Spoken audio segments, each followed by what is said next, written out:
Hello, everybody. It is so good to see you. It is the Sunday after Thanksgiving. I hope you had a calm and lovely Thanksgiving day. I hope you got some good food to eat, and it's all good. Thank you. I'm sorry I wasn't here Friday night. I really wanted to be. But I'm so silly. If I know I have a doctor's appointment the next day, I have a hard time falling asleep. If I know that I've got to be up and have a couple things done and go to my daughter's for Thanksgiving, I have a hard time falling asleep.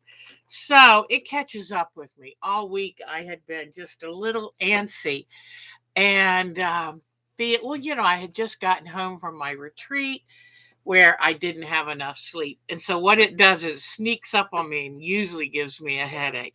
But I am back and I'm glad to be with you. I've missed you. And Bonnie's been doing black work. Oh, that's rain last night. Wow. Yeah, we're going to have a chilly week this week. Mark said, I'm going out to make sure that I blew out the hoses and the lines in the camper, get everything ready because it's going to be in the 20s here too. So we've been really lucky to have a nice warm spring. So I see Marcia is here and Lisa is here.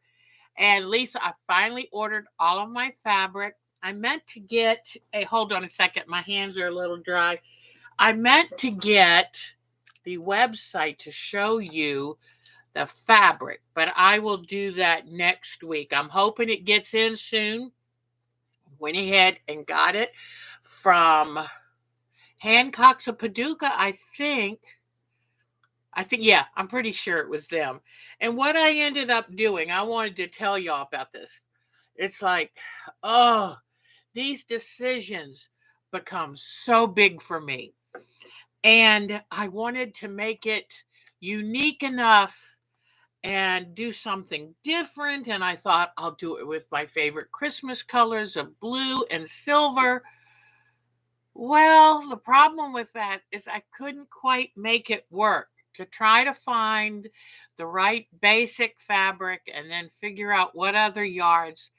And I just had this little sniglet of a feeling that it just wasn't going to be what I wanted it to be. And then I thought, if I make it too wintry, then I'm kind of confined to winter to put it up. And what if it's a quilt that I love so much that I want it up all the time? Well, there's a problem. So, what I did is I went to several different online quilt shops and I just started looking through I started with fabric collections. So, I started with fat quarter sets and I just looked and looked and looked. And I don't know if y'all ever get this way, but I get let me see, I wrote it down so I wouldn't, because you know me lately in these words, analysis paralysis. That I can get that because I overthink it. And you get to the point, sometimes Mark and I'll say, oh, what do we want to make for dinner? We go round and around so much that we end up right back where we started with no clue. So, what I finally, when I get that where I've overthought it, I say, strip it back to the basics. You want a quilt, the pattern is gorgeous. You want a quilt that is gorgeous. And remember what they always remember the designer and what she chose because she had a reason she chose the colors she did. And I told myself, I do love blue and brown or blue and tan, whatever you want, or blue and beige quilts. I do love those. So what I said was this. I said, go to several different of your favorite online fabric shops and look for fat quarter groups and trust that when you see it, you will know it. And whatever makes you happy, you go, that's it. So I did. And I went to a different shop and found this. I have a feeling it looked a little bit turquoisey in the fabric shop I first found this collection in. And then when I looked in other ones, it's probably more straight blue. But I said, I'm staying with that collection.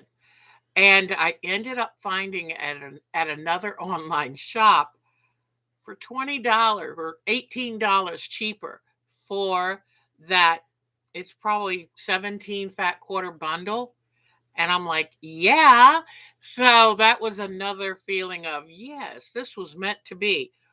So I bought it, and then I bought about 5 extra yards of coordinating fabrics, or maybe it was 6.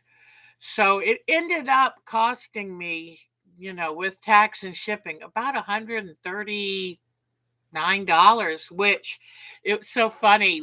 I saw a quilt kit of the Alaska quilt the next day for $139. But I'm really happy with it. I can't wait to get it in. Then I have the very busy task of cutting it, which I might add that Miss Lisa has already done. Do you get the feeling that she was that girl in school who always had her stuff done ahead of time? Where people like me were always bringing up the rear of the class, rushing in the last minute. But it's a good thing to be a friend with Lisa because she will inspire me. That's what it is. That's what it is. So I'm all excited, but I just thought I would tell you that sometimes when it just seems to get more and more complicated of a decision, drop back and punt. And I don't play football, but it makes sense. It's like just get off of the stick and make a decision. And what I'm doing rudely right now, and I apologize, is I looked at my desk and saw it was messy. So while I'm talking to you, I'm straightening the desk. Yeah, I do have a hard time sometimes paying attention too. So anyway, I am so happy to be here. I've got a zillion things to show you. And let me find a marker right here. I want to show you a little ornament I'm making for my daughter Katie. My daughter Katie is the one that raises sheep, and I saw this on some site and thought that is the cutest thing in the world. And so I got a new bag of puff balls in, or what are these called?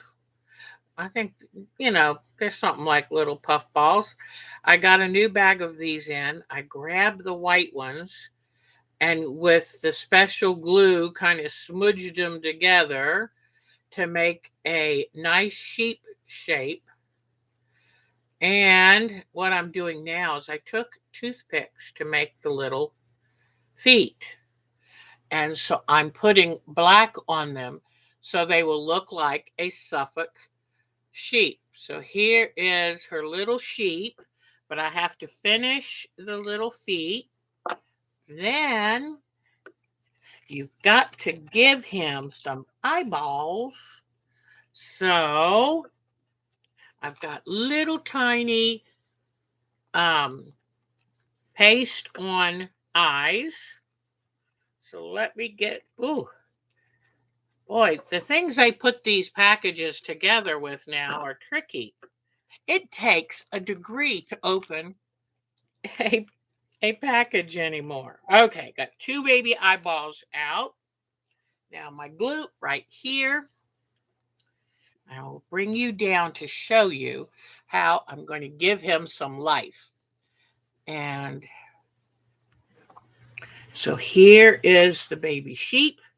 And I'm going to, and I go ahead and get, oh, I didn't open this one. No, I didn't. I go ahead and buy the No sense opening one because once you open glue, it has a much shorter shelf life. Whoops. I didn't open that one either. And I need a really good glue. I can't just use school glue. I did not bring down my upstairs glue because I thought I've got plenty of glue bottles downstairs. So, all right. This one should work. So I'm going to put, whoops, it's a little bit big. If you put a little bit too much glue for the eye, just take your finger and carefully lift it off like that. Okay, let me close my glue. I keep plenty of paper towels around. And now I'm going to drop his little eyes in place. And I'm going to put them a little close together. The placement of the eyes can make a difference in the expression of the sheep. So let me bend his head down just a little bit so those eyes show up. And now here is my daughter's little sheep. I will finish painting the back legs black. Then I'm going to put a little ribbon on him so he can hang on the tree. And okay, I'm just making sure that both the eyes really work, that they don't get stuck. But isn't that cute? So this is a tiny little craft, but I know, and see, I kind of cut one of the puff balls in half so I could make a tail and kind of flesh out the back because I wanted him to look really fluffy. But now this extra glue that I got on the black felt, that will end up drying and not be a problem. And then I'll make sure his ears kind of stick out cutely. And I put a little piece of that cut puff ball on the top to give him a furry head. So that's for my Katie. All right, now, so let me put these googly eyes back away. Don't want to lose that. Now I'm going to go to the next thing. And we're not going to wait too long to do the show and tell this time because last week we didn't get to do it. Now let me go back over and see who's here. So it was Marcia and Lisa and Bonnie. Oh, now we've got 13 people here, but I think I'm seeing about 3 or 4. Oh, I missed all of this. Hold on. Betty Meisner's here. Hi, sweetie. And I want to thank Bonnie because my goodness, has she been putting so many wonderful things on our site. And this is the time of year we love, love, love having sites to go to. Marsha's working on a scarf. They have snow in Nebraska. Oh my gosh. Wow. Well, hello, everyone. Craft Pat is here putting your TV together you bought for your birthday. Wonderful. So, this is so neat. Analysis paralysis. That's it. So, so let me see. Oh, I like Marsha's joke. She would just call a restaurant. So Michelle Lang is here. Yay, Michelle. Happy Thanksgiving. And oh, Lisa, that was awfully sweet. Mary is here. She lost her small ironing board. You know what you can do if you lose your small ironing board? Get a piece of plywood, cover it with cotton batting, not polyester, cotton only. Polyester will melt. And then cover it with nice, I like the Teflon ironing board fabric. Wrap it over the top, staple it underneath nice and tight, and then screw on a fabric handle. That way, you've got it. But maybe she just wants to find her small one. Maybe she doesn't want to make a whole nother one. But I'm sorry, Mary. So Let me see. Straightening. Oh, I have got to straighten this room because I realize I don't know where my grandson's advent calendar stuff is. I'm so close to being done, and December 1st is coming Friday. So that's what I'm going to be working on right away. Happy birthday, Pat. Number 73. You don't look a day over 16. That's that I'm sticking to that. So, uh, and then it'll show up. It's always the way it is.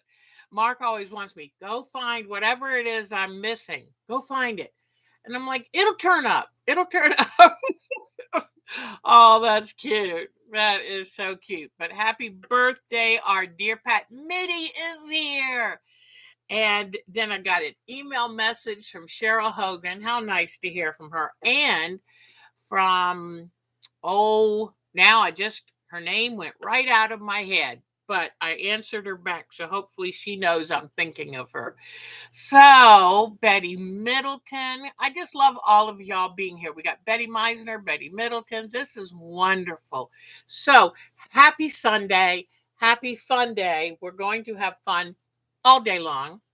So I'm not sure if I showed you these, but I found some inexpensive styrofoam. They're just over 5 inches. They're not quite 6 inches. And well, they are now with my star on top. But I took and used, and I forgot to bring the cord. This is that white cotton cord that I got in case I wanted to do more circle weaving. And it's a cotton cord you can also use in your kitchen to truss up bird legs. But here I put the I when I do a craft like this, I try to use a strong glue like a tacky glue because I want it to stick and work right away. This is not the time for inexpensive school glue. Then I took and put these cute little wooden stars on the top. And these are little coconut shell buttons I got to put in my bead necklaces. But then I went, oh, that'd be perfect on there because I want them to look kind of rustic. So here is one made with twine. And I love these. And I made enough that each of my kids gets a set of 3. So let me show you here. So I'm going to have 4 twines, 4 cotton twines, and then 4 of the chunky yarn ones. And this, I did the little wooden snowflakes and then the coconut shell buttons.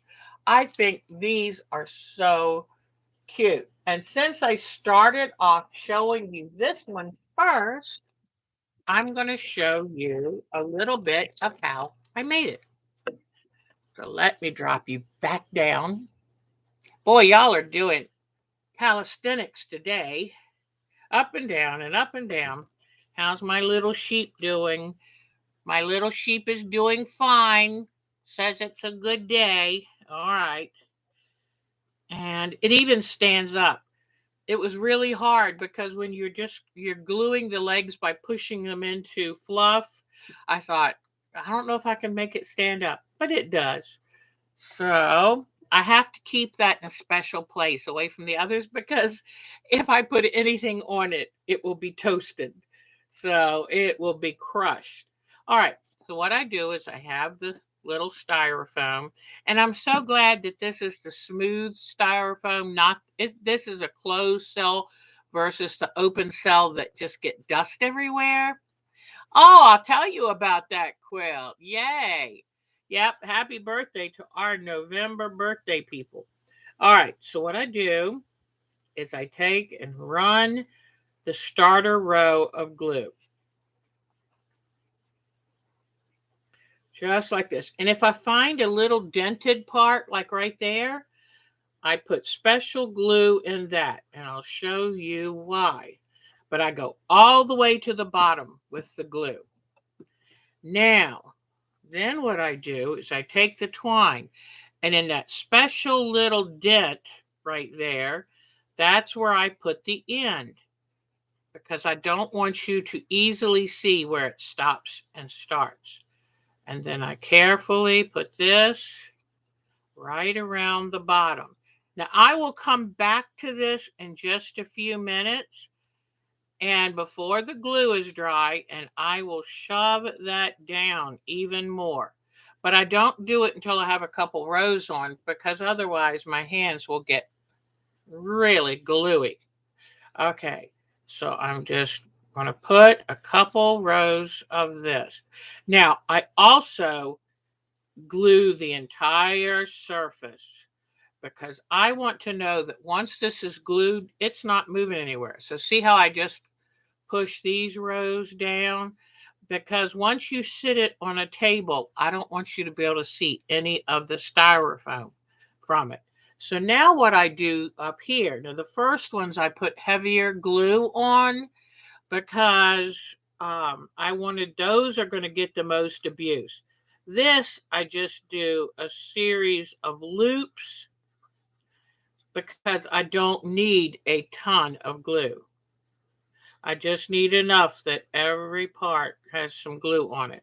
So I do the big loops that cover that whole entire area. Now make sure you have some of this twine unrolled, and that way you don't need to be tugging on the twine while you're doing this because the twine will end up sliding up if you do. But I'm going to go ahead and run a couple rows again. I know it's showing, but let me show you why. Then I have something to kind of grab on and I can push them down.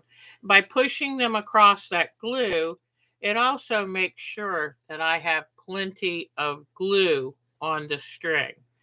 And don't tighten it too tight. If you do, it'll want to move up to a narrower part of the cone. So now let me pull out some more twine. And I'm just going to go, see, I hold the twine in place and I turn the tree. Start at the bottom is, I think, important because you don't want to handle this. And since the top is such an easy thing to hold on to, I don't want, you don't want to over mess with the twine or the yarn because you don't want to make it fuzzy. You want to keep it nice and neat. So now that I've got a few of these, I will come back and shove these further down. If I notice my glue getting too thin, then just do a few more loops along there. And you kind of want to make sure that you're keeping them close together. One thing I'm proud of my trees is how neat and tidy I was on winding it. Because I don't want you looking at gaps. I don't want you um, looking at overlaps. I want it nice and neat. It's funny, I almost spend more time on my crafts keeping it perfect than I do my quilting. But so I go around probably 4 or 5 more times. Then I come back and I compress them down. Now, if you didn't want to have to be this picky, what I would suggest is you can paint the styrofoam cone the color of the yarn that you're going to put on top of it. If you did that, you wouldn't have to be quite as careful because the white, this white shows through if you're not really careful. But to paint it and then to try to let it dry, that's too much patience for a Deb. So I this works fine for me. I can get over and done with. I can do it all from my favorite end of the sofa. All right, so now it's time that I'll come back and do some more loops of glue. Make sure, yeah, every bit has the loops. But so this is really pretty simple. If you can find the styrofoam cheap enough, then that and twine or cotton kitchen string or um, a cheap yarn that's on sale, because I got mine from Joann's. It was on a really good sale. Then you're pretty darn good. And this twine I got from a hardware store. So that wasn't expensive. All right. So just making sure I stay compact. Now let me pull out some more of the yarn, of the twine. One of the reasons I don't pull out too much at a time is because I like how it's rolled. It's just very efficient. If I rolled out too much more than I needed and would have to roll it back, it's just not as pretty. But that's me being picky again. All right, so around and around and around we go. All right, take time, go back down, push them together. Don't worry if, like this yarn, because I'm turning it around, it's coming loose a little bit. That's not really a problem, I have learned, because when it comes loose from the glue gets tackier. It starts to dry a little bit. And then that way, when you push it back into place, it sticks even better. So don't worry if it gets a little messy. Just do your best and come back and push it into place. So, and you can try to do this, but I find that it'll really leave a lot of space that way. So sometimes going a little bit slower saves you time in the end. So we went to daughter Becky's for Thanksgiving. My grandchildren were there and we had so much fun. And they had this game they played where they took their cell phone, they put it up against their forehead, and a word would come up. And you look at them and give them clues to what that word is. And then when they guess, if it's right, they tilt the phone down and it goes to a new clue. Now, I'm not going to do this all the way because it just, I like to do it perfectly as I can, and it's slow doing it that way. When you get all the way to the top, I cut when it looks like it's almost all the way, like up to right there. I'll cut an extra inch and then put a big blob of glue and then just kind of wind it gently onto that glue. So that's how you do a cone. Then once the cone is completely dry, you can put whatever decorations on it that you want.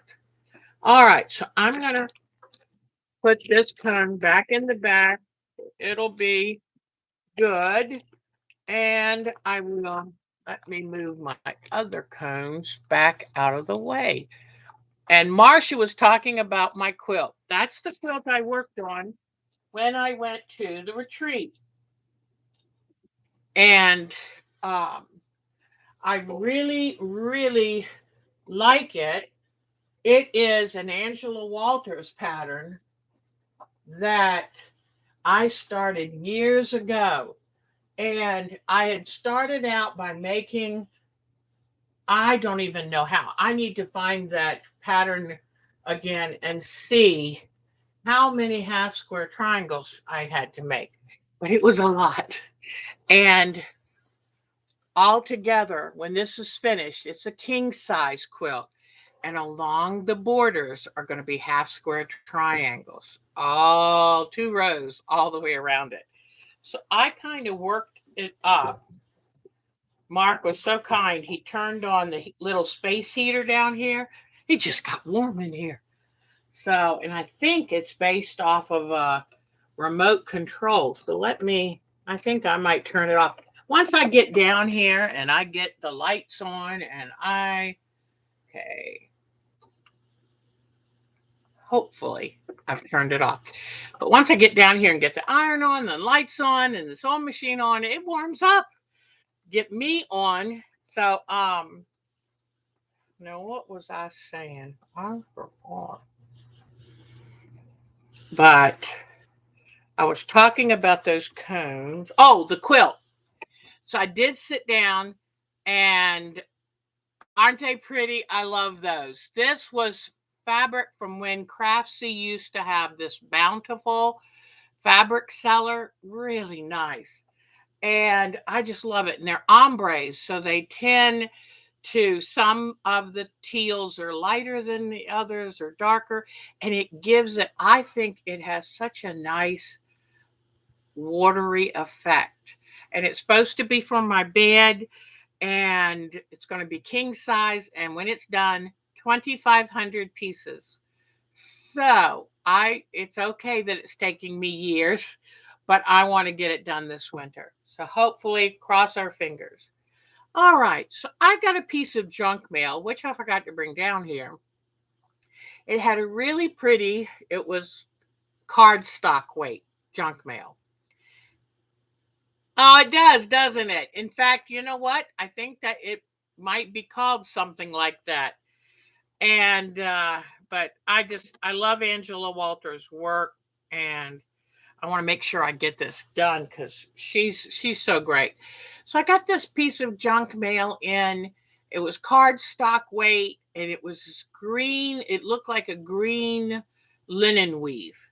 And I looked at that paper. Instead of throwing it away, I thought, what if I cut out a bunch of pretend stems of like fir branches and made into a wreath? So the other day I was watching, we were binge watching a show, and I worked on this, and I cut so many pieces. I would start with a little half-inch by half-inch rectangle of the, see if you can see how it was, just the way it was printed with such good junk paper. So I just took and freeform cut out what looked like little fir branches, made it a wreath on this. I first put a blue background, and Mark said, uh-oh, the wreath is kind of getting lost. So I came back in and smudged around some white paint, and then use some of my tiny wooden beads that I ordered, not realizing how small they were. This is 6 months ago. I said, ha ha, I know what I can do with them. Now I left a space down here because I'm going to put a bow on it. And you know what? I thought I brought my ribbon. Let me see. I brought down some ribbon, I thought, but now I'm not seeing it. I have to be honest. I got down here later than I planned because I was having so much fun crafting. I Once I get going on something, it's hard to make myself stop. So when I find the red ribbon, I'll put a bow on this, and then I'm going to put a hanger on it, and it'll go on the tree. So it's from junk mail. It's just little pieces of next to nothing. So, and that's what I like showing you, because when I show you this, it doesn't have to be expensive. It can be stuff laying around the house. Speaking of stuff laying around the house, this is a little scrap cardstock ring I made. But remember when we were doing, um, in fact, hold on just a second. I just threw away some stuff today that I could now use. I thought, I'm done doing toilet paper roll decorations, but now I want to bring this back out, and I'll show you why. The rest can go back. Back to the trash you go. All right, so I'm going to take this toilet paper, and I'm going to cut a ring no more than a half of an inch. In fact, it might even be just a little under a half an inch. You don't want it too thick. Now, I thought I didn't have any more toilet paper rings. I had forgotten about that. So I kind of made my own. But see how I made them a lot smaller? That made them more difficult. But that ring plus yarn. Are you ready? They're so cute. I saw these because, I surf the internet looking for ideas to bring to you. And look at these. Are they just the cutest little things? So now I'm going to show you how to make these. Now, raise your hand if you have leftover bits and bobs of yarns. Raise your hand if you use toilet paper. Raise your hand if you have little cotton balls or little scraps of batting that you can get a hold of. This is how easy it is to make a homemade Christmas tree ornament.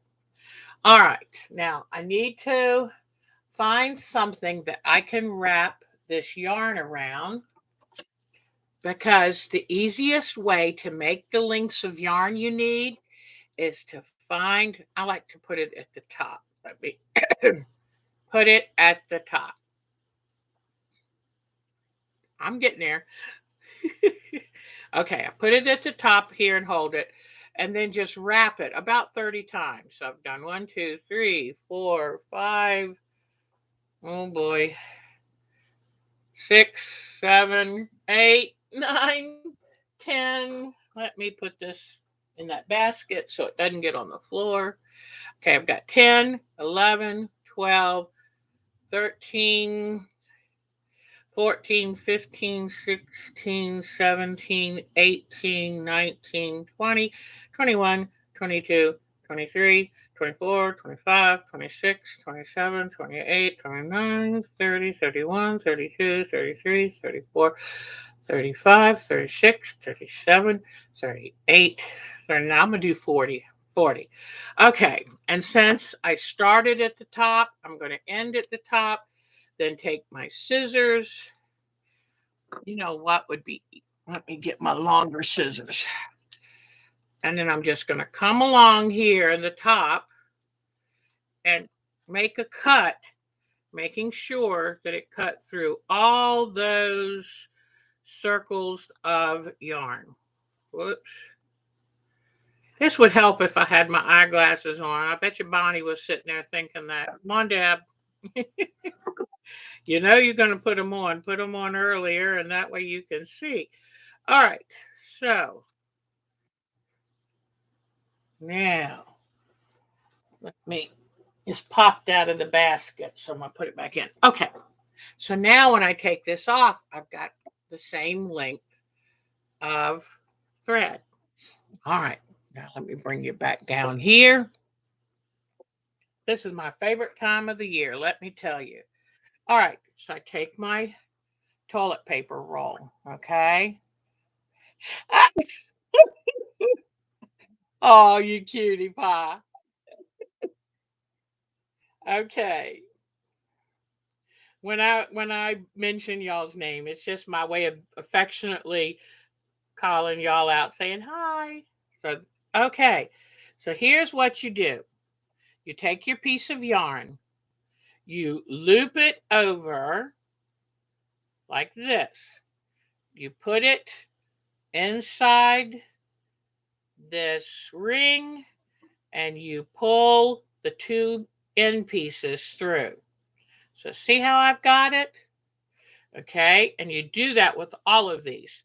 Now, this is where I wish in live time I could speed it up, but I'm going to try my best to be fast. Let me put my glasses on. I can be faster. Okay, here we go.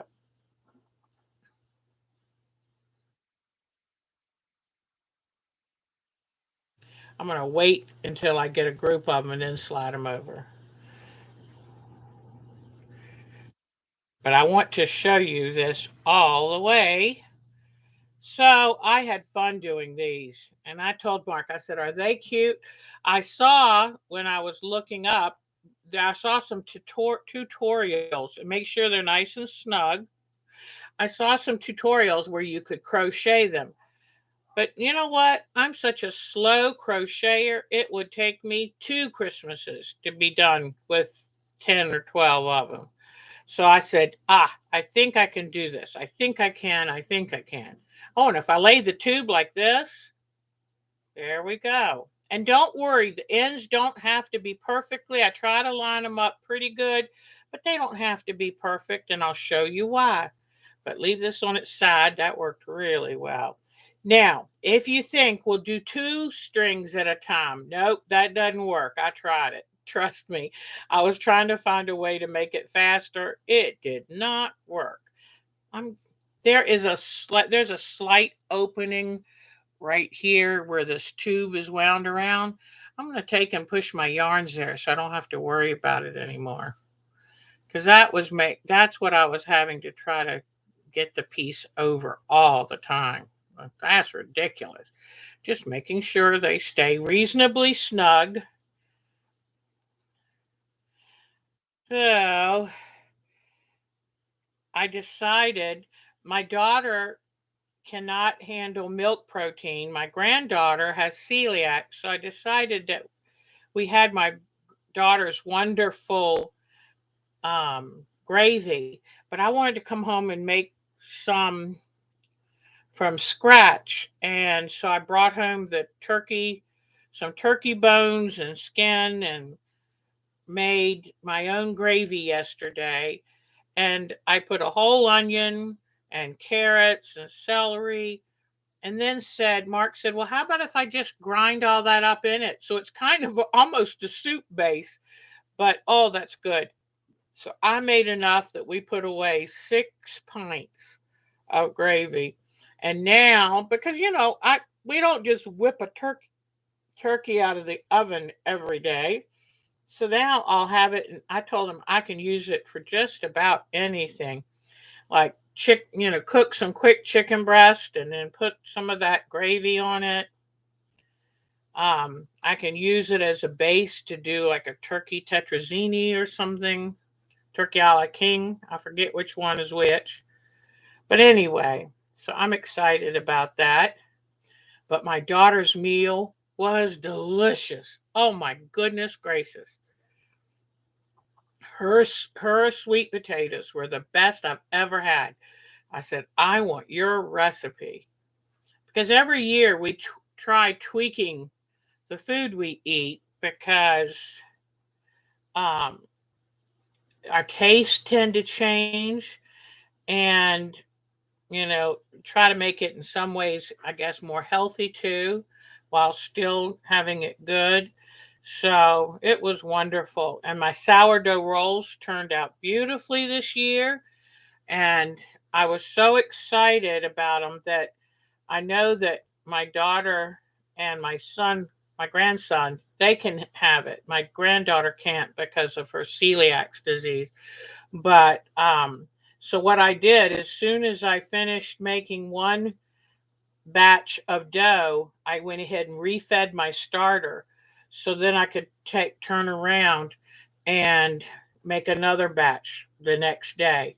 So that's what I did. So now Mark and I have got this whole big thing of rolls up there, and they're so good. They're so flavorful. They're potato flake based, sourdough. And what you do is you use a syrup kind of.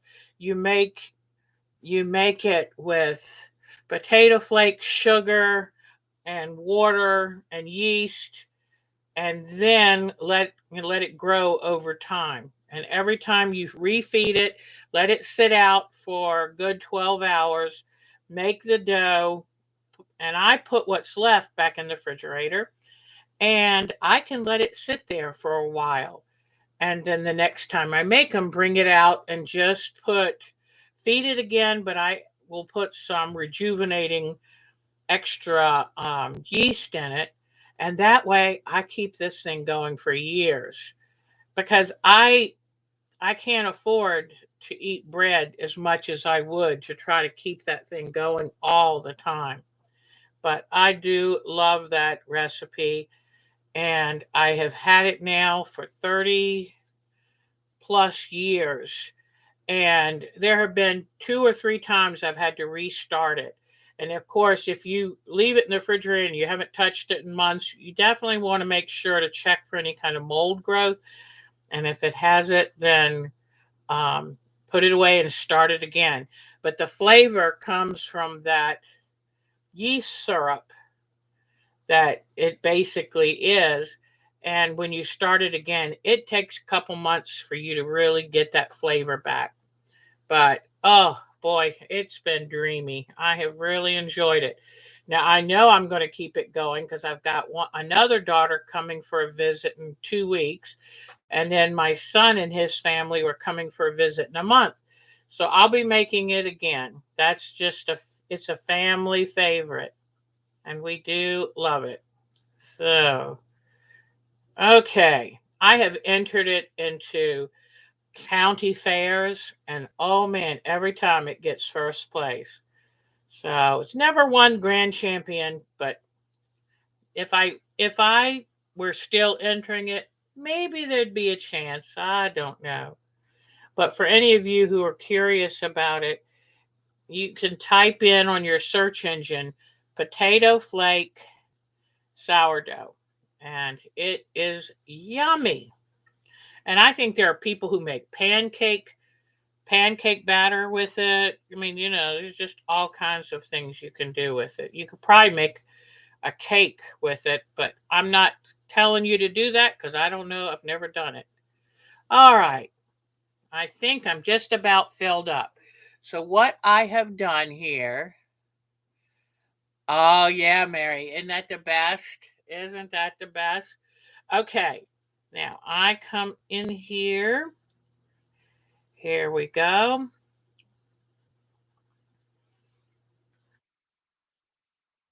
All right.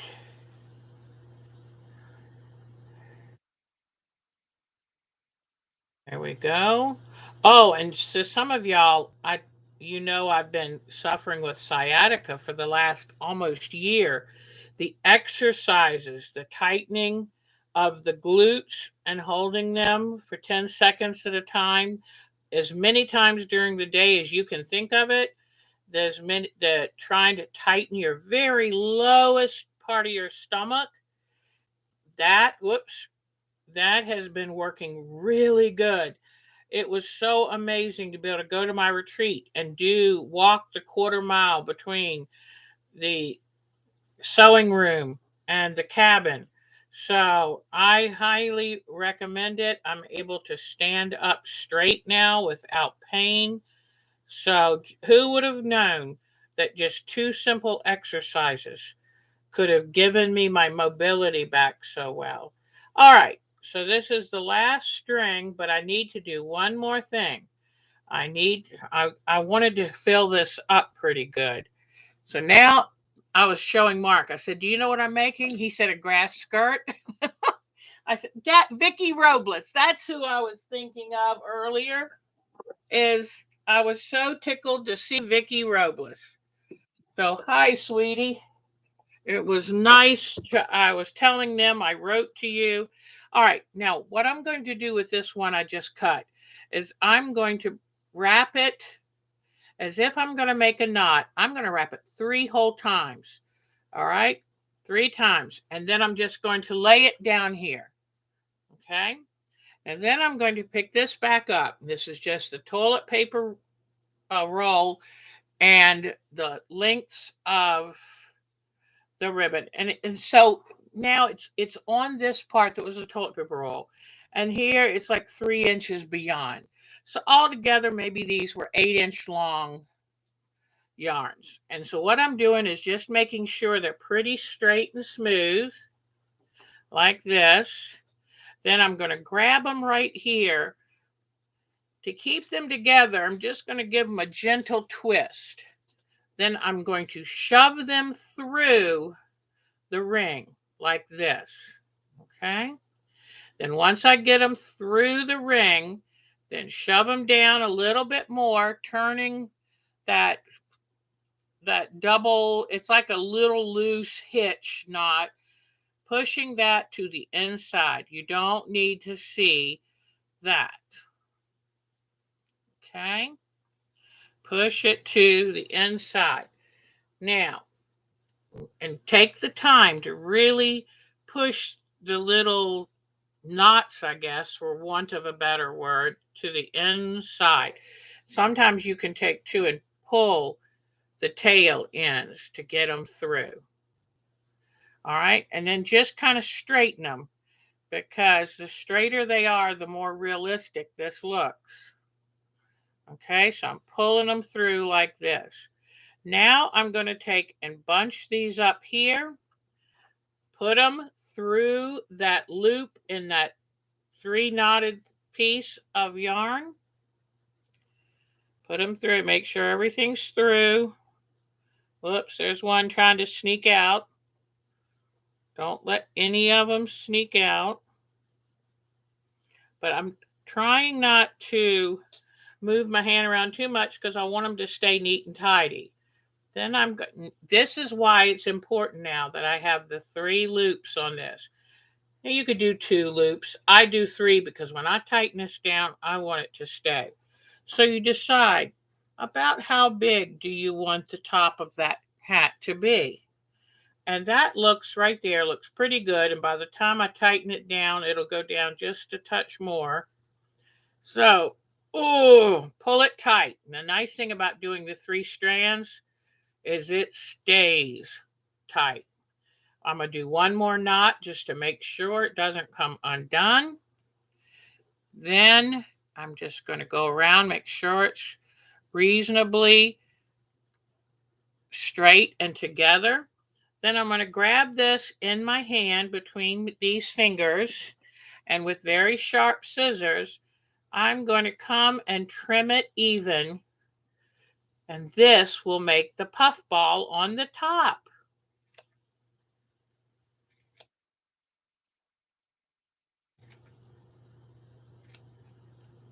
Okay, let me make sure I've got everything cut.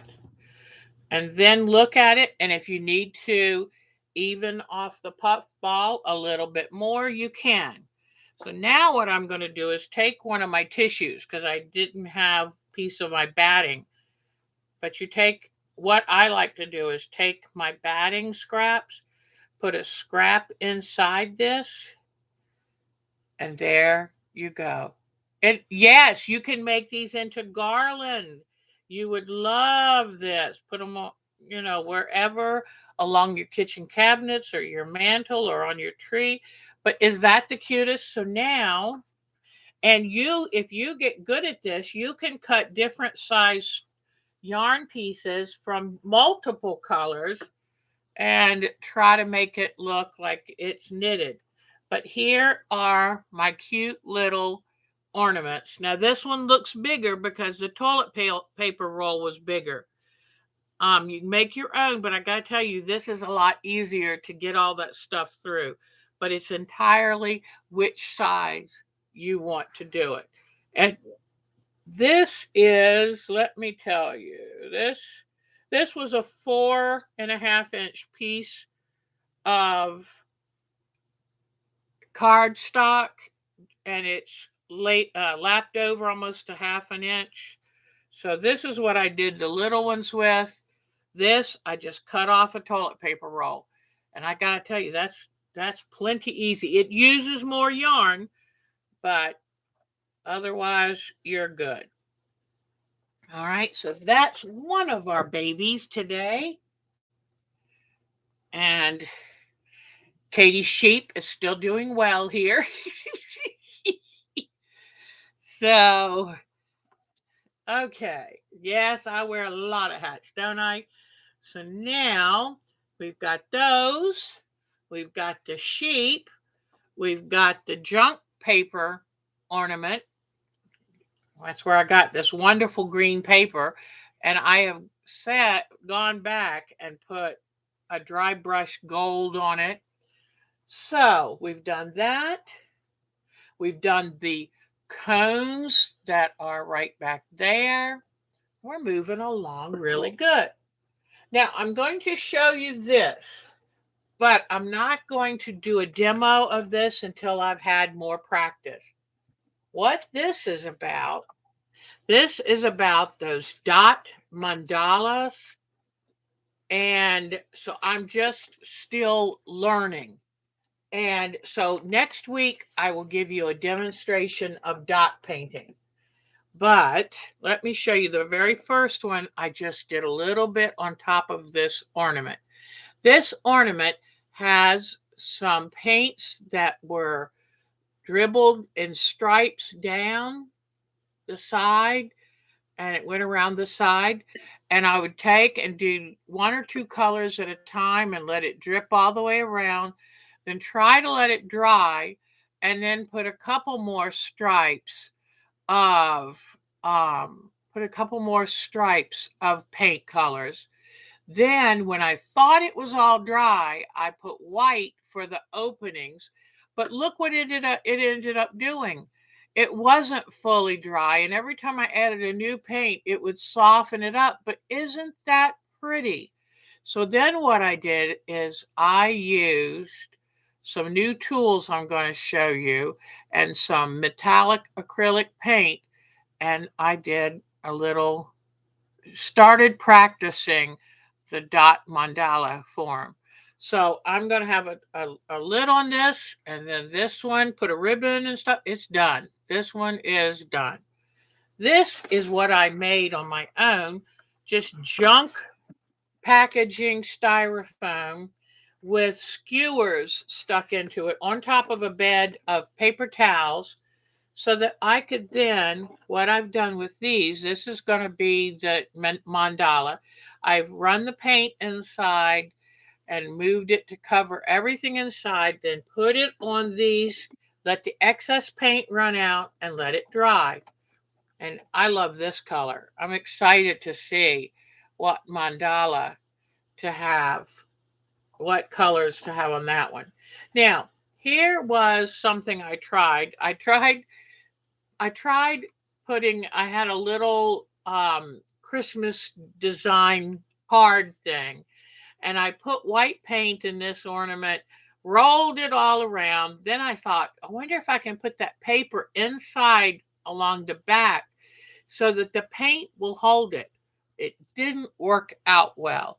So what I did then, I was only going to have paint on the back. I went ahead, I got a skewer and got that card, Christmas card, out of there. I tried to put new paint on it. Didn't really work. So I said, this is a good one to practice the dot painting mandala. Now, I've got to be honest. I don't like this one. I have a lot to learn. My dots are too small, which makes it look too muddy. And I should not use metallic paints for these, because the metallic paints just splits the light. It's hard to see the design because you just see the sparkle. But I am going to be able to handle doing the dots and the little swirls, but I've got to go larger with them because this is just too busy. Mark said, yeah, it ends up looking muddy, but this is my sacrificial one, so I'm trying to learn. But as you can see, I have more learning to do before I try teaching y'all. But it takes practice, and so now if I could soak this, it's a plastic ornament, and see it flex. I could soak this in warm water and probably get all the paint off. I'm not sure it's worth it. I have plenty more. Okay? Now, so I just thought I would show you. But you can see where the excess paint runs out. I tried to have it drain back into the paint bottle, but boy, there seems to always be excess paint that will slowly dribble out. My daughters, I told you I had a lot to show you. My daughters are both knitters. So these are some ornaments that I made for them. I took mixed color yarns and wound them into a little ball. And these balls are about, not quite, almost 2 inches wide.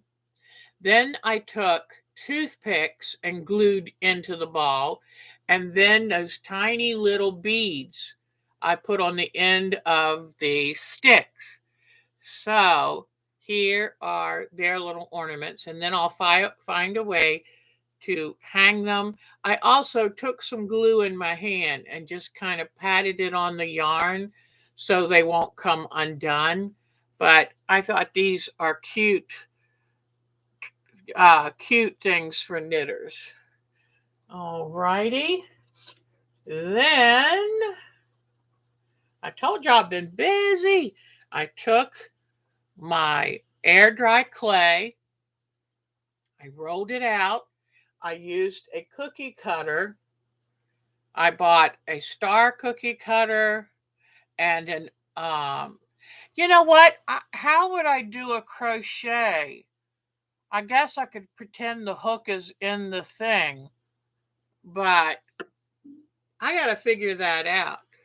But anyway, I bore a hole in this I let it dry, and once I let it dry, then I bought some silicone stamps and I stamped it. Then I painted this a pearl white, and then in where the stamping was, I rubbed gold paint into that. Maisie, hush.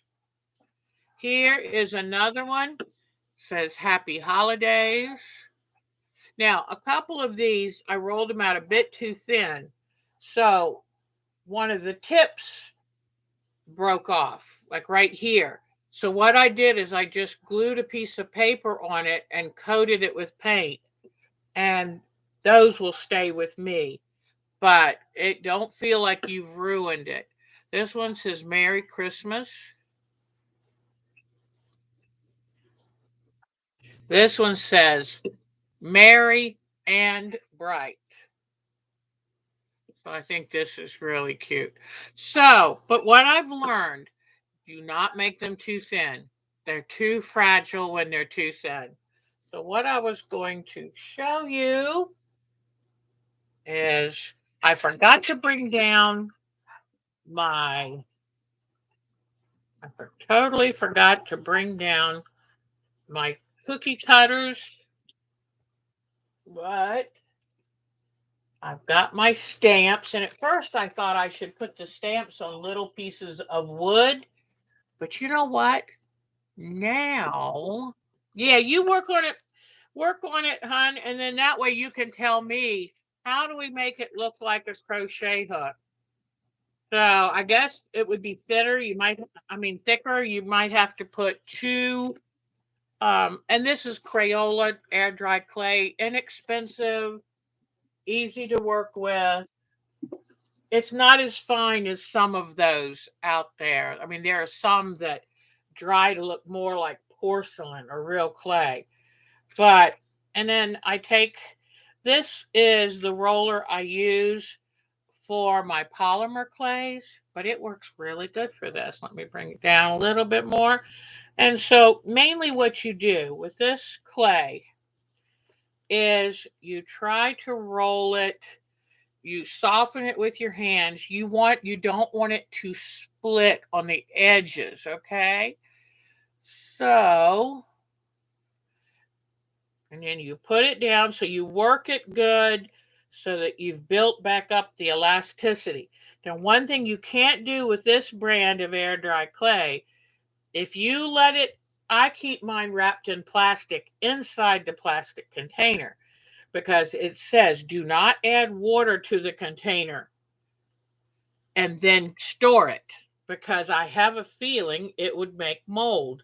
You don't want moldy clay. So that's important. If you need to add water to it to soften it back up, then use that immediately or throw out what's left. So I roll it out and I try to roll it out pretty consistently. Let me see. Roll it larger than you need it and roll it out.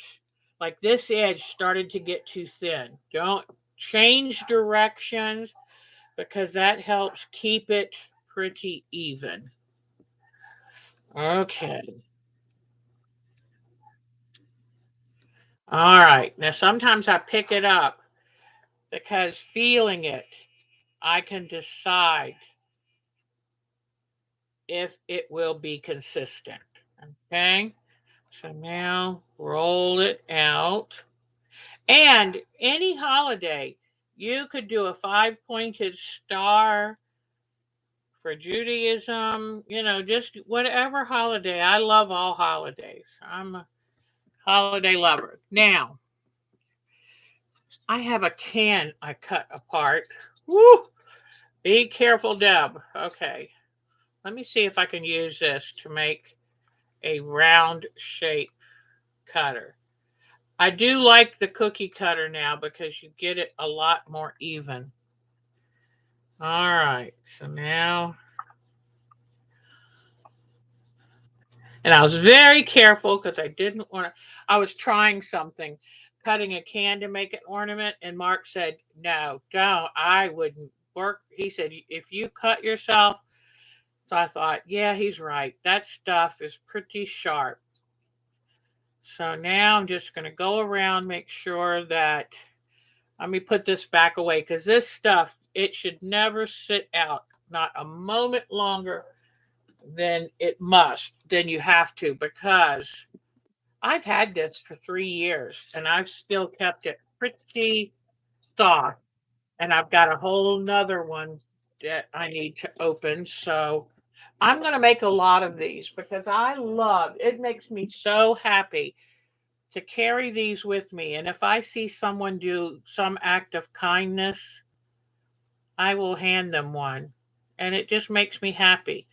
Or if I see someone that might be homeless or just want to let somebody know Merry Christmas, you know? So here we go. I'm just going to kind of gently just lay that there. Okay. So that's pretty stable. It's not quite a quarter of an inch, but it's more than an eighth of an inch. That's a good weight. And now I've got a wreath with saying. I've got sayings here. I've got Christmas trees. I've got snowflake. Let's try. This is a really pretty Christmas tree. I'm going to pull this off right here. And these are very inexpensive because they just print them out. And if you put them on wood, they'd be more expensive. And I lay it on top, and I love that you can see through and see the design. So I lay it, center the design pretty good, and then start in the middle and I press. And you want to press pretty good, but I start from the middle and work out because you don't want to overdo it. You don't want to underdo it. You only have one chance to get it right. Once this lifts off, you can never get it right back in the right spot. But I like now that it's not on wood because I can go around and just feel where I am and how deep, and like, starting at the middle and working out. And you can kind of tell when you have it pushed the same depth because it changes the color. Instead of looking shiny white, it this looks the color of the clay. So that helps you make sure that you get it pressed in good. All right, then I'm going to very carefully lift it off and see it comes out nice and clean. I'm going to put it right back on the plastic where it was so I don't forget because it has a drawing there to show you that this is what it looks like. Put that back. All right. Let me get all of these out of the way. So I've got all these cute little stamps I got. And now I'm going to lift this up and show you. And it says, Merry Christmas. And so what I will do while I have this laying safely to dry, if the edge has little cracks on it, I can put my finger in a little touch of water or just try to come along and smooth it as it is drying without, you don't want to over manipulate. It's better to leave it alone than to overdo it. And then I will let this dry over a couple of days. Okay. Then once it's dry, I can decide what color to paint the background. And if I want to put a color in the design so it shows, I could do little dots of white here for the snow and do green on the tree. Or I can put some green in around the tree, rub it in good, and then wipe the excess off, and then put a coat of white on top of it and wipe any excess off. If you want to make the color almost translucent, then get your paper towel, moisten it good, and when you rub it right after you put the white on, then you can gently rub off the excess, and it will make it as thin or you can leave it as thick as you want. So that's how to do these. Now, but make sure, sometimes I forget, and let me find my skewer. I find that one of these wooden skewers is the perfect size for the hole at the top. So just put it in, spin it like that, and now you have the hole. But I'm going to, when I go up, I'll make sure that I smooth any little cracks around the edge. Now, let's say that the cracks stay in there. They come back. Well, that's okay too. Please remember that these are handmade items that you're making, and the value is in the handmade. So, all right, now it's time to do show and tell. And then when we come back, I have the one Christmas quilt we are going to work on. I want to show you how simple, how easy, and how quick this is going to be. Okay? So when we get back from show and tell, I will show you all of that. All right, let's look. And I went looking. I hope I've gotten all of your pictures for show and tell. Your daughter, 27th of December. Homemade is homemade. If you want it absolutely perfect, get a computer to do it. But, oh, and I'm going to show you these again.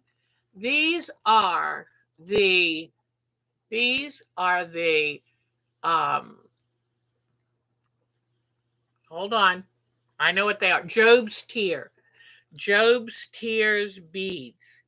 And the reason I'm showing you that is when I show you my pictures, I'm going to show you what the Job's Tear plant looks like that makes those beads. All right. Let me turn the light off so we can see some pictures good. And yes, easy is the important thing. I made it so it's quilt as you go. All right.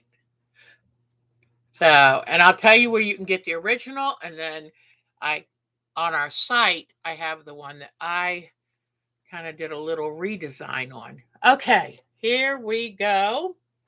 Let's go to show and tell.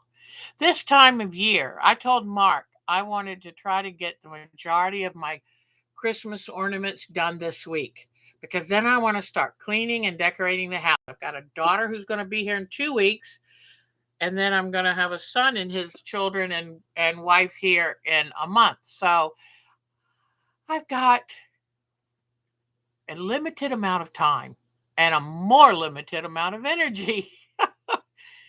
But I had the best time at my retreat. I'm hoping I have the pictures for that too. So, all right. Now, let's go first to Anne. Now, Anne, oh, you know what? I didn't get the picture. She sent Bonnie a wonderful gift, and it was truly lovely. And here is some of Anne's work. And I am going to have to find that picture again that she sent to Bonnie. But what a beautiful idea that she did. And I've written to her and she said she's really busy. So we'll see. Oh, here's Alberta's. Okay. Alberta. This is the cutest Christmas quilt for her grandchild. I mean, cute as a button. So I love the Santa humor, and I think her grandkids are going to love it. Isn't that nice for her to do this? That is so much fun. All right. So thank you, Miss Alberta. I totally had forgotten about that one. All right. We've done Ann's. Now we're going to Betty Meisner. And boy, she's busy lady. Okay. And here is a beautiful quilt she made. And I love the applique hearts. That just really brings that special look to it. What a sweetie. Then she did that paper piece pumpkin that we did during the fall. Here is another wall hanging, this one with a kitty theme. That's so sweet. Here she put a flower in the center. I love that shape of flower. It's so modern looking. And then, oh, you know what? Betty, is this from a mystery quilt that you might have done a few years ago? Because there is a woman, Mary Mayhem, that did a mystery quilt, and it was something, I'm trying to remember the name of it. It was something like containers or whatever. And I love this mystery quilt. And there is our Betty with her amazing hollyhocks.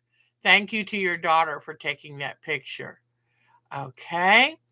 Now, BB. Oh, it's been so good to talk to BB. And whoops, I don't know how these got into BB's folder, but BB is also in Turkey, went back to spend. I'm trying to get these out and they're not moving. I'll ignore them then. Okay. She went back to visit her relatives in Tehran. And you know how wonderful. I know she misses her relatives. Look at this city at night. Is that just beautiful? It is captivating. And then here's part of the city during the day. I would love to have more information about what that is. That is an interesting structure. Interesting. And then she wrote everyone the other day and said, Happy Thanksgiving. And she sent a picture of her Thanksgiving cactus. Now, I didn't know there were Thanksgiving cactus, but it makes sense. My Christmas cactus blooms the first week in December, and so she has a Thanksgiving cactus that blooms around Thanksgiving. So I think that's fantastic. I love it. And every year, my Christmas cactus, I think, well, how can I get it to bloom at Christmas? It's going to bloom when it wants to bloom, and I'm just happy to have it. All right, Miss Bonnie. Oh, here's where I put it. So this is what Anne Lewandowski sent to Bonnie, and I think it's precious. And Bonnie was really tickled with it. The cats are reminiscent of her little kitties that she feeds, and I think that is just sweet and beautiful. I love that. Okay, now. Aha, this is from Charlene Lawson. And look at this beautiful quilt. She said that my emphasis on working on UFOs inspired her to pull out one of her former projects. And you know what? It's wonderful. I didn't realize how much I would enjoy picking back up something I had started before. And it's fun to wonder, what did I think and how did I feel and what did it mean and all of that. What was going on in my life when I started it. But that is absolutely beautiful. I love the colors and I love the way that extra design makes a secondary design. So wonderful job, Charlene. I love it. Okay, now I think I'm next. So let's go in here. Now, last week, I think, I thought I had some photos set up in here. Hmm. Let me see. Boys fix, not that. Not graphic images. Oh well, but here's today, and I'll still look. Here is my daughter's garden patch.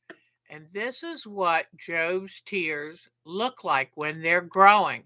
And if you can kind of look in, you'll see a couple, it puts out these little thin stems that the beads themselves grow on.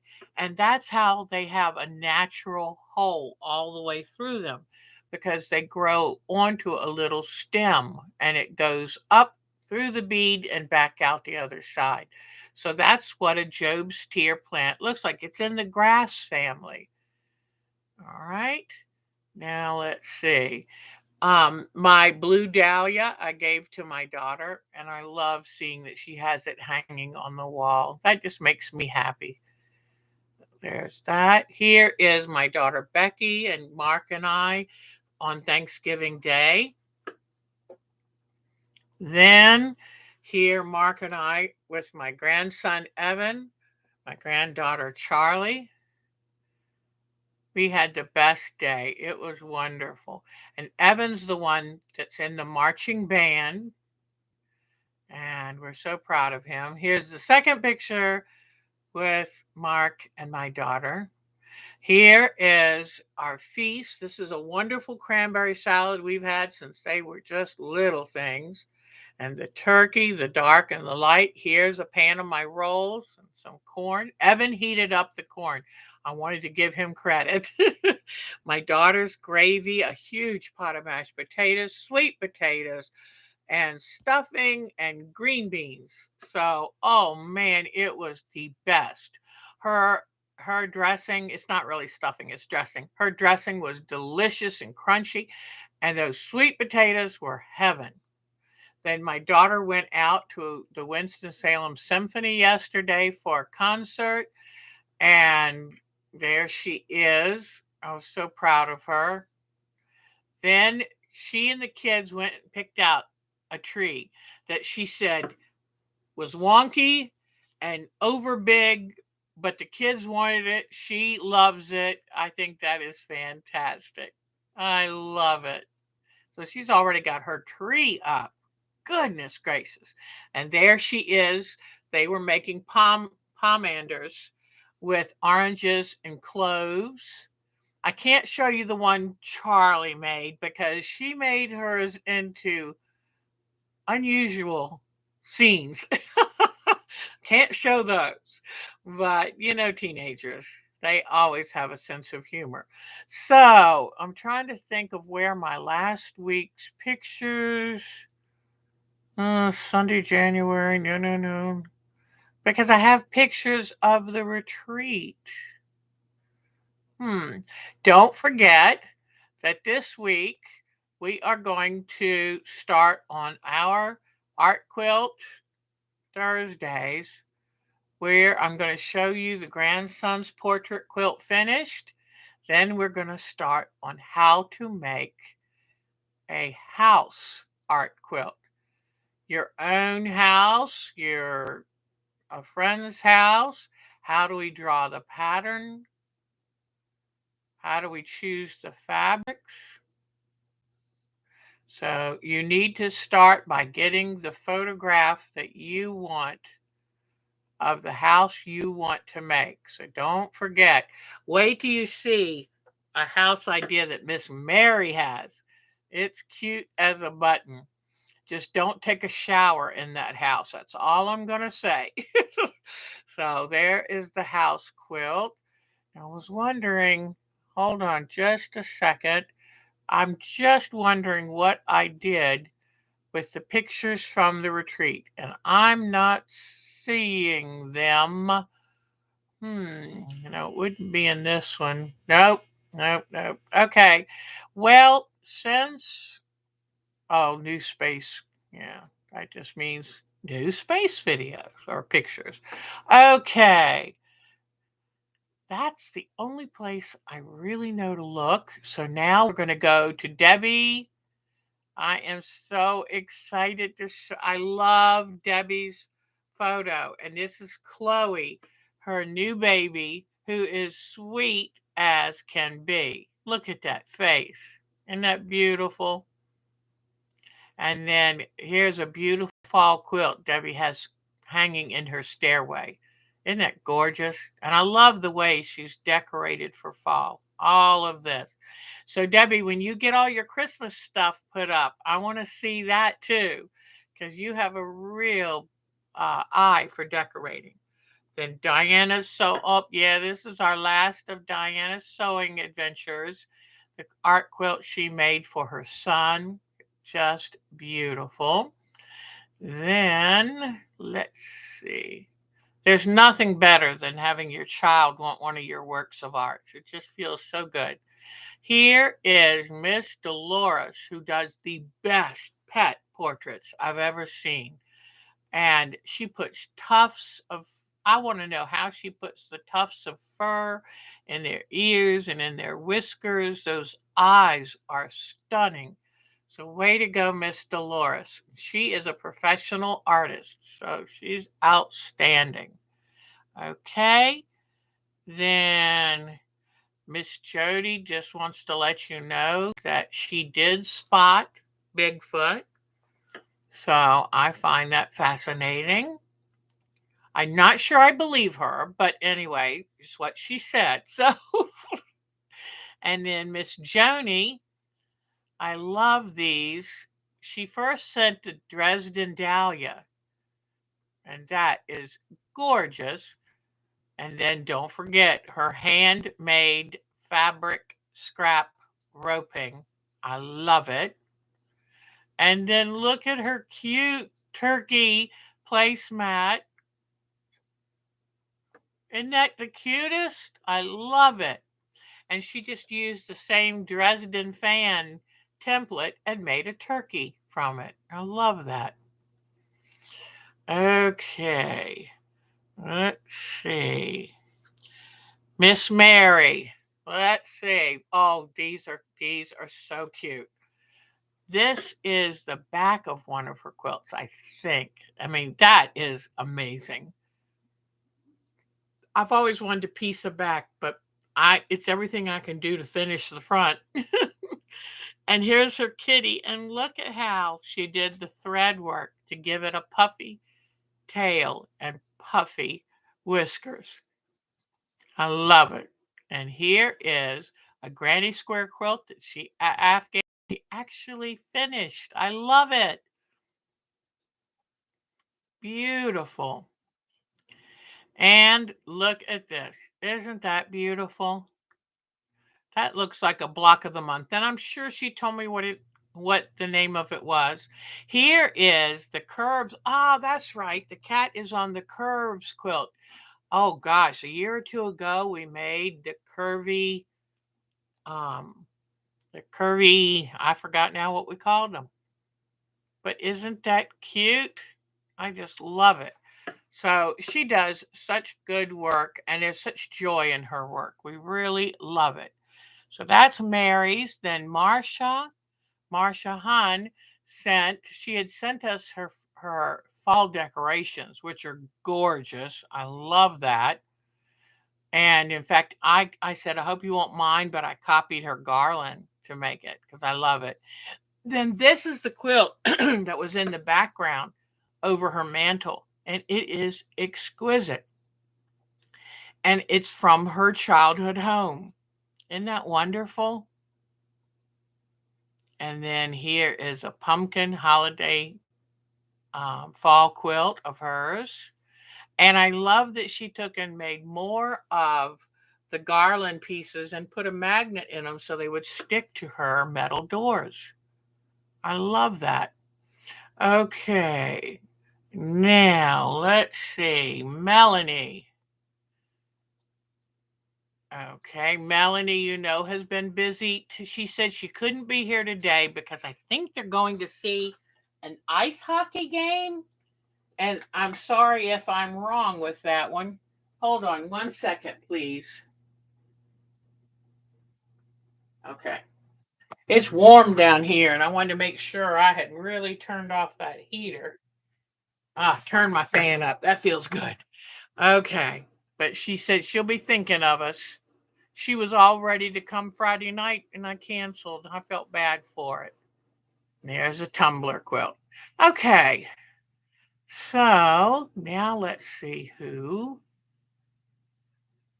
Okay. All right.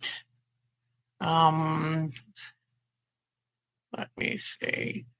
Ah, did Nancy Lynn see it, send us a new one? I'm trying to remember. I don't think so. But if no, I don't think so. But this is a beautiful quilt to look at while we're here. Isn't that pretty? And I love how she did the reflections in the water. Beautiful work, Miss Nancy Lynn. Okay, now let's see where we're going. Go back. My hand is not as steady, and I forgot to take my medicine. That's why. Melanie. Nope, did Melanie's. Okay, Nancy Lynn. Patricia Fry. I love seeing Patricia Fry being busy, getting back to sewing. She's had a lot going on in the last year or two between COVID and health issues and moving, selling a house and moving, and now has her studio set up and it shows. I love her joyful work. Look at these. She is such a devoted grandmother. She has the luckiest grandkids. And look at this wonderful table runner. I love that. She and Bonnie are the table runner queens. Very, very nice. Okay. And I think we're probably close to the end. Miss Polly did a portrait quilt, and it's of a wonderful shaggy longhorn cow. And of course, I love the K facet in the background. Very talented, talented lady. Isn't that wonderful? I love that. And the dots, I mean, just her choices are exciting. So, is there anything else? I think that is it. All righty. And I wish, let me see if I can find, I don't know what I did. I will find my retreat photos and I will make sure I have them for next week. So it's all right.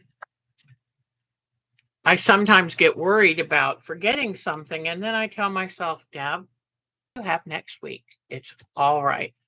So, all right, let me get you back here in place. And we're going to start working on our easy, fast, quick and fast, same thing, but our wreath Christmas quilt. So let me bring you back.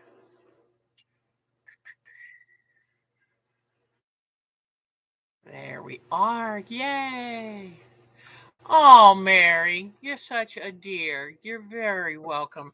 You know, I always feel like I'm the lucky one because you keep me, instead of giving in to aches and pains or worries, you keep me active and excited about creating. So I give a thank you right back to you. All right, now let me clean up some things so we have room to work. Let me put all of my Christmas things away. Oh, I know what I wanted to show you.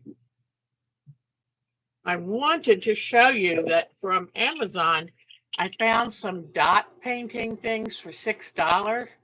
Now, I tell you, a lot of people are using this kind of, it's like a soft-headed pen. So, Um, wait and watch me do it and hear what I say before you get any supplies, because even though those were nice and cheap, it's not cheap unless that's the method you want to use. So next week I will do a dot mandala painting. I've just got to practice some more and learn some more. Let me put all my babies in here. That way I have some room. Okay. So when I went to my retreat, they had Jam Fabrics, Judy Merrill's pop-up shop. They had her there. And I went ahead and bought the fabric. And yeah. Oh, and this is the crocheting that I'm doing for the cowls. And honestly, um, what was I saying? I haven't had a chance to work on it. So there's really nothing to show you this week. I'm still trying to somehow manage to keep up with my UFOs and keep all this new stuff going, but I might not be able to. I'm not young anymore. I can't keep all the balls in the air. So, what I wanted to show you are the fabrics that I ended up getting because I want for this quilt, it's really going to pop if you have a wide variety of values. So, as you see here, I worked hard to even this is not a pretty color, but you have to have a less pretty color to set off the rest of them. And especially, I think it brings out a color like this.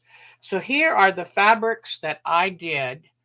One 3-inch strip by width of fabric from. And don't worry if you don't belong yet to our groups IO, I'll just send you this by email. So if you will send me, let me write this down before I forget. Robin, hi Robin, it's so good to see you. And my email address is our time to quilt at twc.com. There we go. That's my email address. And if you want a copy of this pattern, I will send it to you. Now, if you'd like to make a 52-inch variety or version of this, Fat Quarter Quilts has this on their website. Just go to fatquarterquilts.com, type in half yard wreath wall hanging pattern. This is where I got the idea for this precious quilt. And I've made a few changes, so here is where we're going to go with this. All right, whoops, let me put this away. All right, and ugh, let me get my heavy cutting mat. Oh, and for my background fabric, I chose a white on white. So this has a real pretty, like, it, I started to say ferny, but I'm going to say Christmas tree shape swirl on it. Okay, now what I have done to this point is I cut, whoops, let me see. Here they are. I already cut from the background 7 3-inch by width of fabric strip. Okay, WOF means width of fabric. And the usual width of fabric runs about 44, 45 inches. Usable, I always, if you are trying to estimate how much fabric you're going to need, always say it's 42 inches. That way you know you'll have enough. If you count on the 44, there'll be a fabric in there that's only 42. Okay, so I cut the 7 strips of 3 inches by width of fabric. Then I subcut them into two 36-inch strips. That's for A, top and bottom. Then I just followed the rest. 4 of 11 and a half, 4 of 9 and a half. And each thing is marked with a letter. And so over here, B, C, D, E, F. Now here, all of a sudden, you have F/GR and G/GR. When you see the GR, that just means green. That's all that means is because there's a white F, then there's a green F. And you can see that over here the same way. Then these in the middle, I have everything pre-measured. And so if you cut it out, it's going to be very easy. Do not worry about what sizes all of these are. I'll explain this in a minute. The size you need to be aware of is once all these pieces are sewn together, how long is this green piece? So here are all of my white backgrounds that I need for this quilt. The original design called for a 52-inch square quilt. 52-inch is too big for me. So what I did, I started out to make this a 36-inch quilt. And I've changed up a few things. Here, she took and she sewed, pardon me, she cut the background rectangles into different sizes and thicknesses. What I want to do is make this very simple, but she took and put all of her A's together. Let me see, the 4.5 by 8.5 rectangles, and she just sewed all those together. Then the background, she has the different sizes. But what I want to do is this. I thought I want these to be very random. So I cut, let me see what I've got here. I started cutting. Some are going to be 7 inches, some are going to be 5 inches. They're all 3-inch widths. I didn't want to change, go up or down that. And I thought, how can I make it very simple? So I have cut everything in either 3-inch wide, no, 2.5-inch wide by 3-inch. I made 8 cuts of my green fabrics, 3 inches by width of fabric.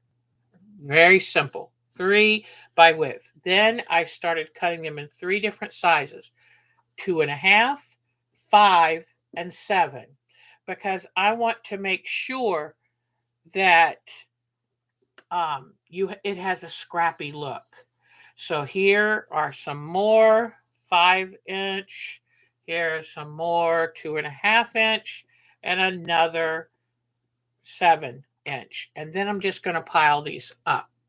Now, I need to finish cutting these fabrics because I haven't cut them yet. And I wanted to show you why I love, love, love my um, June Taylor slotted ruler. So these fabrics, okay. So I don't think I've cut any of these. All right. So what I'm going to do is I'm going to lay 2 piles of fabrics. So 4 different fabrics. I try not to cut more than 4 layers at a time, which means if you have the pieces folded, I do not want to cut more than 2 fabrics at a time because they're folded. That means that's 4 pieces. Then I'm going to lay these on here and try to get them even at this end down here. I don't care what this end over here does because I cut from here. Let me bring this up just a little bit more. I want you to be able to really see this. All right. So I have a good blade. I have these lined up with a cutting line, and this one lined up right above it. Okay. I'm going to come in here, lay this on with the 0 down this end. Whoops, not quite. Turn it over. This is called the Shape Cut Plus ruler. But different manufacturers now make these because they realize they are such a time saver. So I have 4 fabrics here. Okay, 4. Now I'm going to come up and down at this end. Let me put it down. I'm going to set the first line about, I've already cut off the selvages, I do believe. So I'm still, though, going to cut off another 1/2 inch because sometimes the fabrics don't line up just the way they should. And instead of having to worry if all the layers underneath are accurate, just go ahead and cut off a 1/2 an inch. Now, all right, so now I'm back at the 0 line here. 4 fabrics, 8 layers. Okay, 4 and 4. Now I'm going to come here and I'm going to cut 2.5 inch pieces. I'm going to cut 2 of them. Then I'm going to, that brings me up to 5. Then I'm going to cut a 5-inch piece. That brings me up to 10. I'm going to cut another 5-inch piece. That brings me up to 15. So now with that short bit of cutting, I have got all of these 2.5 inches, all of these 5 inches. Here we go. Move these to the side. Then these, I will unfold these because there's not enough left for 7 inches. So I'll unfold them. This is probably why I've never cut myself with the rotary cutter. I've cut a fingernail, but not myself. And it's also how I can save 75% of cutting time. Because look at, if you get a big enough slotted ruler and a big enough cutting mat, if you cut them every 2.5 inches, you can go all the way up to 18 inches. That's quite a lot of cutting. All right. So now they're even here, so I won't have to make another cut to even them up because I can see that very easily. They're not folded anymore. So now what I'm going to do is come in here and make a 7-inch cut. And there's not quite enough for another 7-inch. There is 12.5. So 7. I could come in here with another 5-inch right there. Okay. So, and then these will go into the scrap pile. But now I have 7 inches and some more 5 inches. So that was 4 fabrics that I just cut up. And I like that. I like how fast that is. So now what I want to do is bring in all of these and this. Okay. Now I've got my 3 different sizes. And that's just because I wanted to have them interspersed, not all the same length. So it gives it a little sparkle. What is the trick to using the Martelli cutter? Yes, that's what I'm using. They're uncomfortable for you. Okay. I'm left-handed, so this is the left-handed version. The trick to using this, let me bring in my scraps here.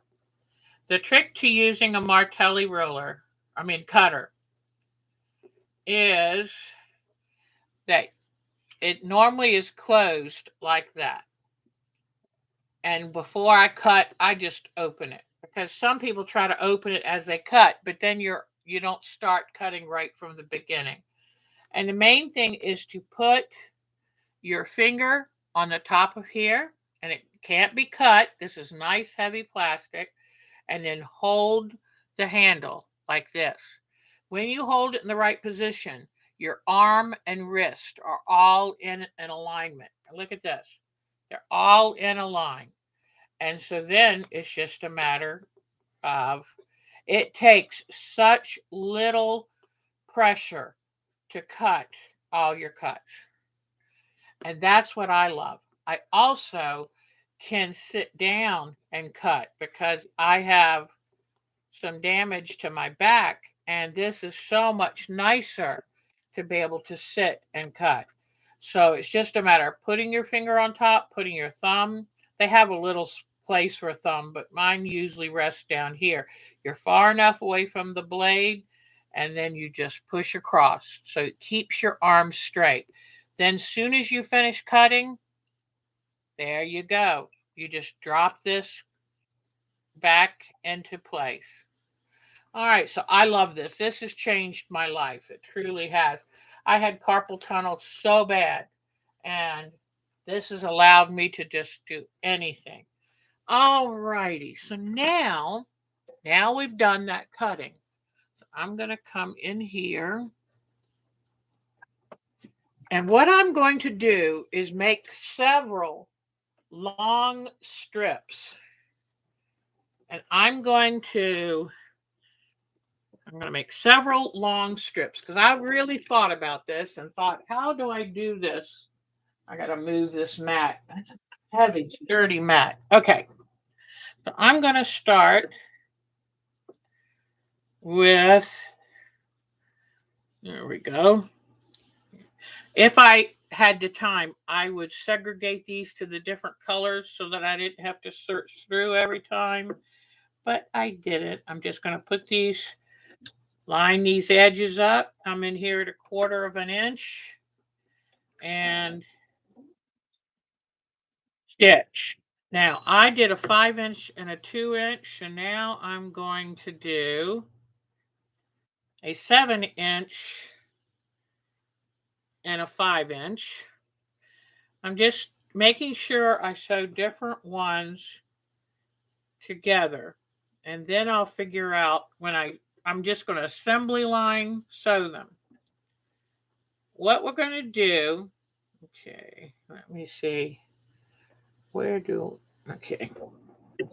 So I'm just going to assembly line sew them. I'll come back later. Now I feel like taking a 5-inch and a 2-inch, putting those together. But I'm just going to come along and do this the whole way. No big deal, nothing hard.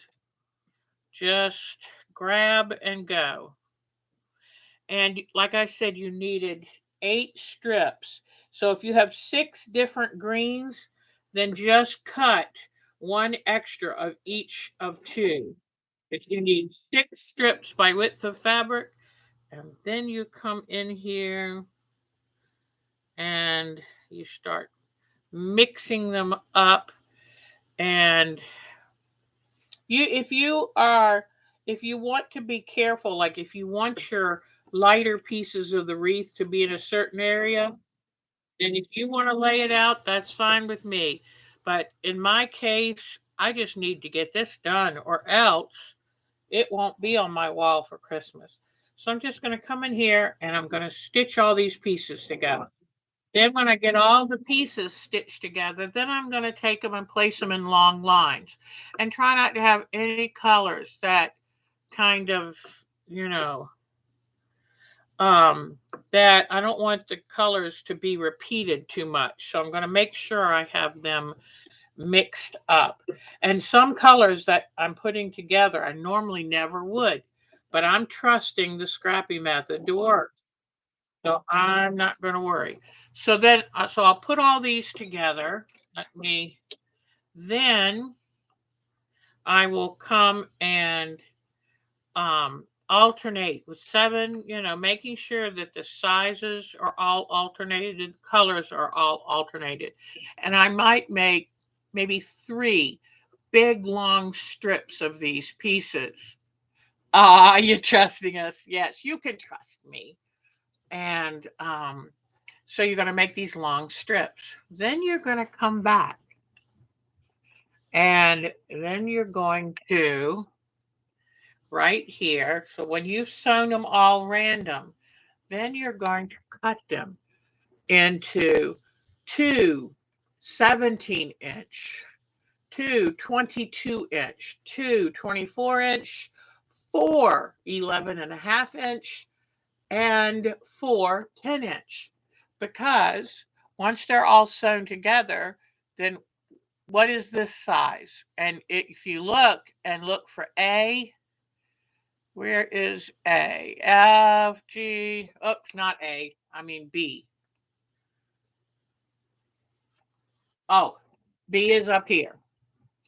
B is up here. So if you cut to GR for green, 13, then you know that will fit right here and it will fit right there. Okay? Now, So then once you put all these greens together, higgledy-piggledy, then you cut them out to the size I have listed. Then you will take the coordinating. So the BGR, the green piece for B, is 13 inches. Then you'll take the B piece for the background. It's 11 and a half. So you'll sew 11 and a half on either side of your green. Now you have row B done. See, row A is plain, row B. Just make the rows, but don't sew them to anything. Don't sew them to each other. So when you're done with that, and we'll go over it. I'm not going to be done with it by next week. We're going to do it every week a little together. So when you're going to make row A, row B, row C, just have a mark, put a little piece of masking tape on it and write what letter row it is so you'll know. But when you get down to this for the center, you're going to have two pieces of green with a white or background, whatever color your background is, on the ends and the center. Okay, so that's why some of them have just two that you cut of that color, some you have four, because the rows in the middle to leave the center of the wreath. And then when we finish all of that, we'll talk about how to do a bow, whether you want to take your own red fabric or whatever color fabric and make a wonderful bow. But what we're going to do once all of these rows are made, okay, then you're going to take a piece of backing for this quilt. The quilt's going to be 36 inches. So I think I said make your backing. I might have said 42. Let me see. 44-inch square backing and 44-inch square of batting. You're going to take your backing and your batting, and I want you to pin it good and then stitch around the edge with a basting stitch. So that way you know it's not going to shift or move too much. I'm also going to take and do a basting stitch right down the center and right across the center horizontally. That way your batting and backing is stable. It's not going anywhere. Then what you're going to do is take that piece of batting backing. You're going to take your piece A, you're going to lay it at the top, you're going to stitch down each long side of piece A onto the batting and backing. Then you're going to take piece B, put it right sides to piece A, stitch along the bottom, flip back, iron it. Now you've got piece 2. Then you lay piece 3 up right sides together on piece B, stitch along that bottom, flip back, there you go. And this is how it's going to be quilted as you stitch it in place. So by the time you finish stitching all of the rows, which there aren't that many, it's quilted. Then I'm just going to get you to carefully base stitch around the edge. Then you put your binding on and you've got a new wall hanging. And I'm going to invite you to figure out, maybe you can make your own bow for it out of ribbon you already have, or you can match the fabric. I put the directions for how to match the fabric to make a fabric bow. And I'm thinking I'm going to take decorations and sew or glue to the wreath after I've got it made. So, real easy, real simple. You can hang it on your front door. You can hang it anywhere you want. You could even make a 36-inch floor pillow out of it, whatever makes you happy. But I have some gorgeous blue ribbon that I haven't used in a couple of years, and I think that's going to be on my quilt. And it's like 3-inch commercial ribbon for wreaths, and I think that'll be fun having it come out and be like 3-dimensional. And I haven't figured out how I'm going to decorate it, but I've got a whole table full of craft things upstairs that I can use for ideas. So that now shows you, that's why, you know what, you can buy a wreath from the store for $1. I mean, buy a bow. You can buy it pre-made. easy peasy. But this is to be easy. And so you'll have something. I love every year when I take out the decorations I've made in previous years. It's really nice. So now you know what to do this week. I'm going to finish sewing I'm going to get all of my rows sewed together so that then starting next week, I'll have my basted backing and batting. And it's just a matter of sewing these in place and then you're just about done. Okay. So I thought this would be fun. We did a beautiful, beautiful snow globe quilt last year. And I think this year I'm a little more tired and I'm having so much fun with all these crafts. So that to me is very important. All right. And you know our Jody got a really good visit with her doctor and that's wonderful. And as far as I know, I think our Michelle is done with her procedures. So it's looking good. And we have a lot of fun coming up ahead. I want to thank all of you for spending this time with me. And I agree. I was listening to a different kind of show the other day saying how honored they were to be able to spend this time with you. And that I thought that is exactly how I feel. So have it, I'm very thankful for all of you this Thanksgiving weekend. And now it's like I want to do more crafts. So thank you. Send me pictures of what you're working on.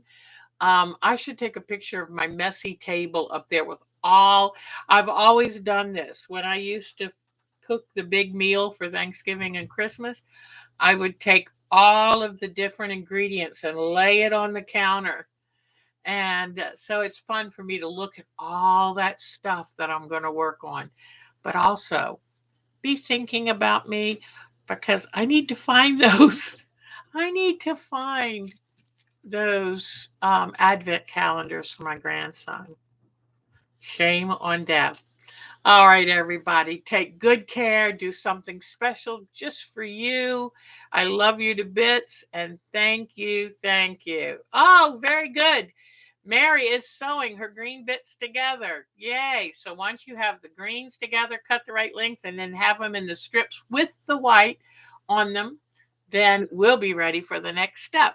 All right, everybody, y'all take good care of yourselves. Have a great week. And I'll see you Thursday evening if you have time for our next house. How do we turn our home into a memorialized quilt to hang on the wall? So that's what we're going to work on this time, and I'll show you the final of my grandson's portraits. All right, everybody, take good care. I got to stop eating this turkey. It makes me sleepy. Take good care. Bye, all of you. You are the best. Bye bye. See you then.